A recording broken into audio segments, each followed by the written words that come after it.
On rentre tout de suite dans le vif du sujet. Ce qu'on décortique aujourd'hui, c'est la toute première partie de l'apologie de Socrate de Platon. Puis honnêtement, ce n'est pas juste un petit plaidoyer de cours de justice standard, c'est une véritable guerre épistémologique.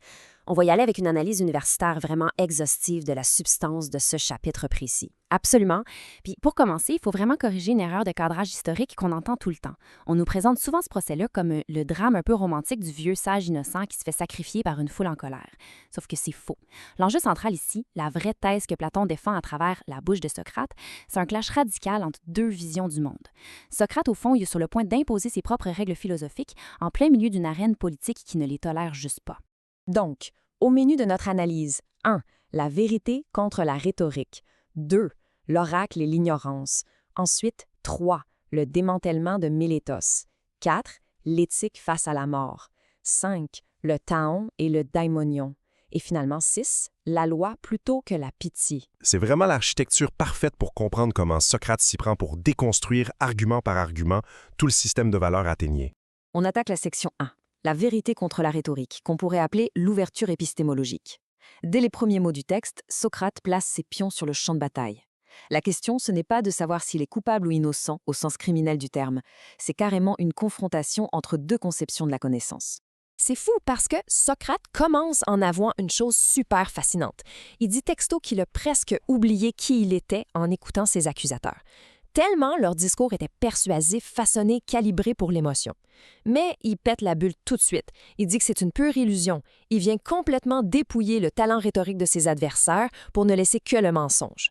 Lui, de son bord, il promet la vérité, mais une vérité brute, pas polie, avec les premiers mots qui lui viennent en tête. En d'autres mots, ce que cette bascule-là implique, c'est un refus total de jouer le jeu classique du tribunal. C'est une vraie fracture. Ça redéfinit complètement les règles de l'engagement, parce qu'il exige à des juges qu'ils arrêtent d'évaluer le style. Il leur demande de regarder uniquement la justice des propos. Fait que dans le fond, il leur retire leur chapeau de critique littéraire pour les forcer à devenir de vrais philosophes. Et l'analogie contemporaine est super frappante quand on compare ça aux sophistes de l'époque. Mettons, des gars comme Gorgias ou Prodicus, c'est un peu l'équivalent de nos spin doctors d'aujourd'hui. Des experts en relations publiques payés une fortune pour vendre l'art de persuader, peu importe si c'est vrai ou non. Socrate, c'est l'opposé total. Il ne fait pas payer une scène, il ne prétend à aucune sagesse surhumaine, il cherche juste la vertu civique universelle. Ouais, mais si on pousse cette logique-là jusqu'au bout, est-ce que ça ne devient pas super dangereux politiquement parlant?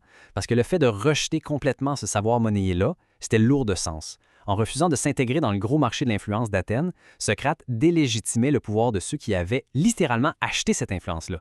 Fait qu'inévitablement, il devenait une grosse menace pour l'ordre établi. Ce qui nous amène à la section 2, l'oracle et l'ignorance, ou la genèse de la mission. D'où est-ce qu'elle vient, cette réputation épouvantable-là? Socrate pivote et explique que l'origine de toute cette mauvaise presse, c'est une intervention purement divine qui vient tout droit de Delphes. L'incident déclencheur, c'est ça. Son ami Chaéréphon s'en va demander à l'oracle s'il y a quelqu'un de plus sage que Socrate sur Terre. Puis la Pythie lui répond carrément « Non, aucun homme n'est plus sage ». C'est là qu'il faut creuser une question vraiment profonde. Comment un philosophe qui passe son temps à dire qu'il ne sait absolument rien, comment il réagit quand il reçoit une validation divine d'une telle ampleur? Bien, il ne la prend pas pour du cash. C'est ça qui est intéressant. Il voit ça comme une énigme qu'il doit résoudre. Et c'est ça qui va starter sa fameuse quête d'investigation partout dans les rues d'Athènes. Exact. Ça fait qu'il s'en va tester les 3 grands piliers de la société athénienne. Il commence par les politiciens qui, grosse surprise, s'avèrent incapables d'expliquer les grands concepts de justice qu'ils utilisent tout le temps. Après ça, il va voir les poètes. Eux, ils créent des choses magnifiques par instinct, mais ils ne comprennent pas le sens profond de leurs propres œuvres. Puis finalement, les artisans. Et ce point-là sur les artisans, il est fondamental. Les artisans, ils ont une vraie maîtrise technique, c'est indéniable. Mais la faille conceptuelle, c'est qu'ils prennent cette compétence hyper spécifique-là et s'imaginent que ça leur donne une vérité absolue sur tout le reste. C'est le syndrome classique de l'expert dans un tout petit domaine qui se pense soudainement qualifié pour diriger l'État. C'est une dissection de la psychologie humaine qui est franchement brillante. Arrêtons-nous là-dessus 2 secondes parce que ce mot-clé est super lourd, l'ignorance socratique. C'est vraiment la fondation épistémologique de toute sa défense. Sa seule vraie supériorité, au fond, c'est d'être conscient de ses propres limites. La fameuse phrase « ce que je ne sais pas, je ne crois pas non plus le savoir ». Mais comment est-ce qu'il justifie ça pour la Cour? Est-ce que cette auto-évaluation-là fait vraiment de lui quelqu'un de supérieur à ses pairs? Ben, d'une certaine manière, oui, parce qu'en vidant son esprit de toutes ses fausses certitudes, il devient le seul qui est intellectuellement apte à chercher la vraie justice. Le paradoxe terrible, c'est que cette prétendue humilité va complètement humilier l'élite d'Athènes en retour. Et c'est exactement cette dynamique-là qui a généré la haine qui le mène au tribunal aujourd'hui. On passe à la section 3, le démantèlement de Mélétos, le fameux piège dialectique. Là, Socrate change de vitesse. Il passe à la phase active d'interrogatoire croisé contre son principal accusateur. Et là, Mélétos se fait tellement pousser dans ses retranchements qu'il finit par sortir une absurdité monumentale. Il affirme qu'absolument tous les Athéniens rendent les jeunes meilleurs, sauf Socrate, qui serait le seul et unique corrupteur. Socrate détruit ça avec une analogie super logique. Pensons à l'expertise d'aujourd'hui. Si on a un cheval de course, est-ce que n'importe qui sur la rue peut l'entraîner? Pantoute. La multitude va juste gâcher le cheval. Ça prend une minorité d'experts, des bons dresseurs, pour l'améliorer. Ce que Socrate expose en plein jour ici, c'est le populisme de pacotille de Mélétus. L'idée que la masse a toujours raison, c'est juste illogique quand on parle d'éducation morale et de spécialisation. Payé ne lâche pas le morceau. Le piège logique qu'il tend sur l'accusation d'impiété, c'est de l'horlogerie suisse. Mélétos, dans son élan, crie que Socrate est un athée total. Sauf que, petit détail technique, l'acte d'accusation officiel, écrit noir sur blanc, reproche à Socrate de croire à de nouvelles choses démoniaques. C'est dévastateur pour l'accusation. Socrate déroule les étapes de façon implacable. 1. Si je crois aux activités démoniaques. 2. Je dois croire aux démons. 3. Les démons sont reconnus comme étant les enfants des dieux. Donc, 4. On ne peut pas croire qu'il y a des enfants de Dieu sans croire que les dieux existent. C'est comme croire qu'il y a des poulains, mais nier dur comme fer l'existence des chevaux.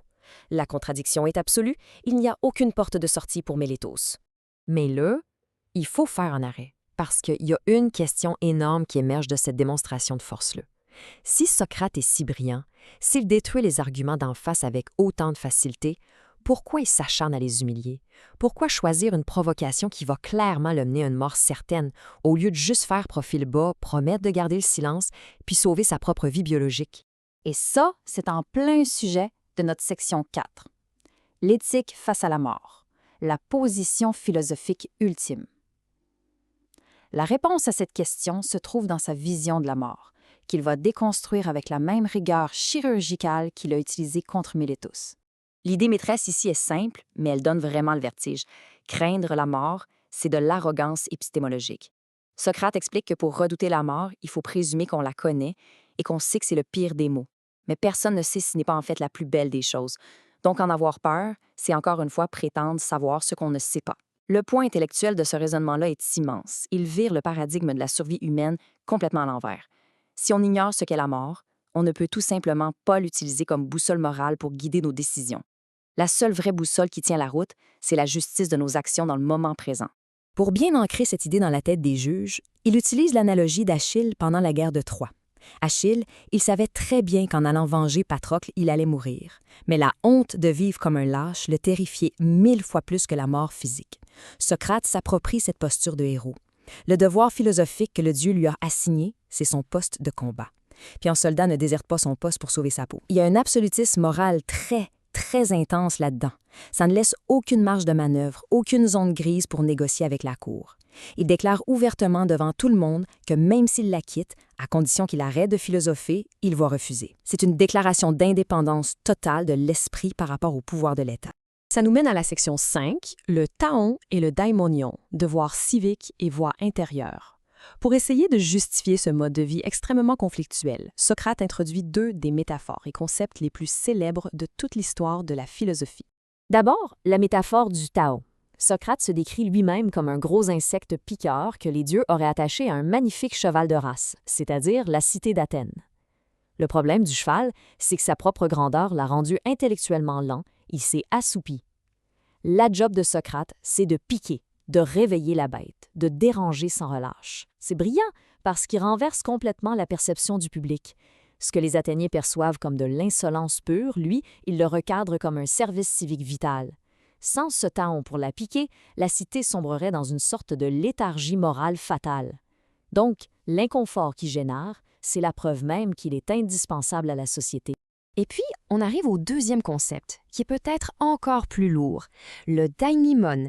C'est cette fameuse petite voix intérieure, son signe divin.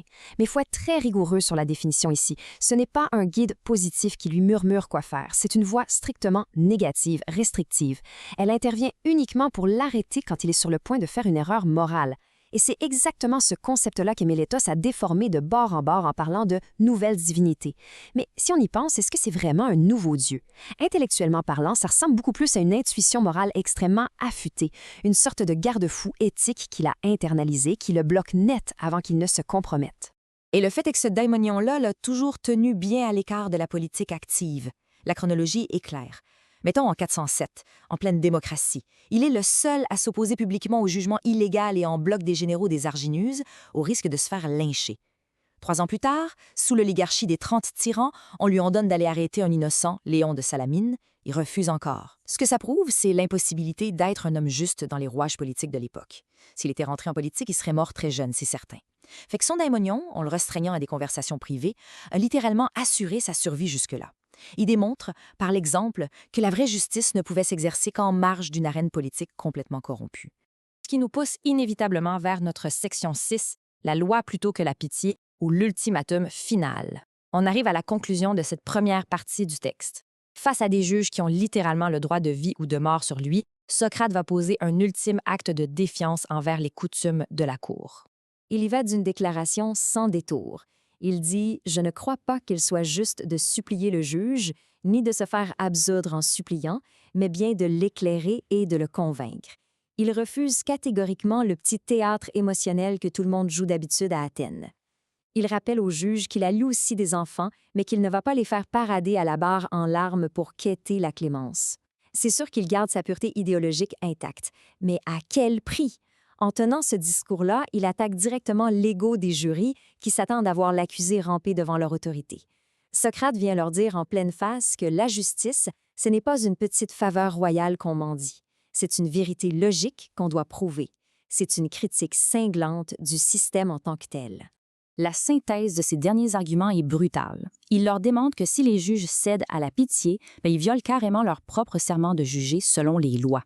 S'il essayait de les attendrir pour gagner, c'est là qu'il commettrait un vrai acte d'impiété parce qu'il leur apprendrait à mépriser les dieux par lesquels ils ont juré. Pour lui, la véritable piété, ça se résume à l'intégrité absolue de la loi et de la vérité. La logique est encore une fois imparable, mais la fierté, la rigidité de cette conclusion-là, c'est vertigineux. Il ne laisse aucune échappatoire au jury.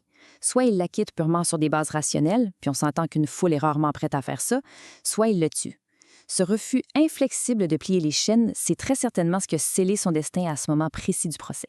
Et tout ça nous laisse, en fermant cette analyse de la première partie de l'apologie, sur une question incroyablement provocatrice.